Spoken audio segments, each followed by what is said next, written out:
You can see here our system test was successful, so we're going to go ahead and arrow forward, and now it tells you that you can shut off the O2 supply, so that's over here on our left. We're going to go ahead and turn that flow off. Now we're ready to connect to the ventilator patient circuit. So it's going to give you a little diagram here to show you exactly how it goes.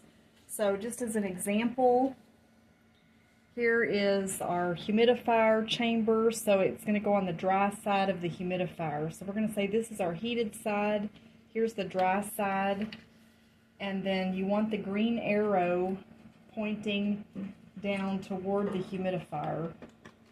So just like the green was on top over here on the right hand side where it plugs in, the green should be on top here. If you are placing the patient on the oscillator, then you will need, in addition, this one-way valve. And so that goes on, and then this on top. So let's say we just have a standard ventilator patient. So we're going to go ahead and attach this. And then just as an example, we're going to say here's the rest of our inspiratory limb. And then you can see it has the sample line, and then they recommend that you put some dead space between the sample line and the patient Y. So just as shown in this diagram.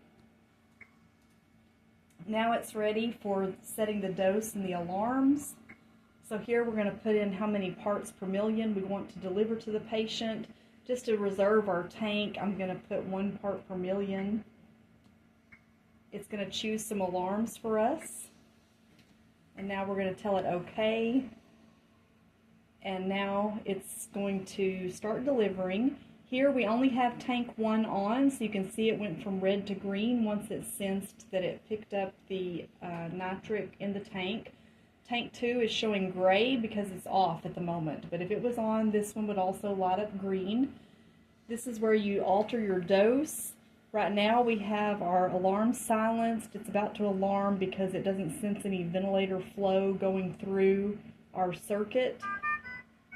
So we're just going to cancel that for a moment because we're just doing this for educational purposes. But here normally is where you would see how much the patient is receiving from the sample line measurement here. So if we do need to change our dose, we just hit the pencil, and now we can dial in our new dose and then go forward. If we want to cancel, just hit the back arrow. This shows you how much oxygen the patient is receiving. So once they are plugged into the ventilator, you would be able to see their FiO2 with the analyzer that's within the NoxBox. The next thing that you want to make sure is if you are using your bag, you're going to switch this over to bag. So let's just say that this is our ambu bag tubing. We're going to set our flow appropriately. So if it's the neonate at 20 parts per million, for example, we're going to put our flow at 10. Then we switch to bag. It's going to tell you that it went into manual override.